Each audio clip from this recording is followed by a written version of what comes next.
হঠাৎ করে টাকা দরকার হলে আপনি আমলটি করুন, বৃষ্টির গতিতে আল্লাহ আপনাকে টাকা দান করবেন ইনশাআল্লাহ, অর্থ সম্পদ দান করবেন।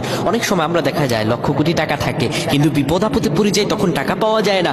আপনার যদি হঠাৎ কোনো টাকা প্রয়োজন হয় আপনি আমলটি করুন, ঝড়ের গতিতে আল্লাহ তাআলা আপনাকে অর্থ সম্পদ টাকা দান করবেন ইনশাআল্লাহ, আপনি যদি আমলটি খাঁটিভাবে করতে পারেন। আমলটি আপনি যেইভাবে করবেন, প্রথমে ওযু করে নেবেন, ওযু করে নেওয়ার পরে কিবলামুখী হয়ে পড়বেন আউযু বিল্লাহি মিনাশ শাইতানির রাজিম। এটা পড়ার পরে আপনি পড়বেন সুবহানাল্লাহ 555 বার, সুবহানাল্লাহ 555 বার, সুবহানাল্লাহ 555 বার। বিসমিল্লাহ পড়বেন 21 বার। বিসমিল্লাহ কয়বার বলেন বলেন? 21 বার। এরপরে সূরা ইখলাস পড়বেন 21 বার। সূরা ইখলাস কয়বার? 21 বার। সূরা ইখলাস পড়বেন 21 বার। এরপরে সুবহানাল্লাহ 55 বার পড়বেন।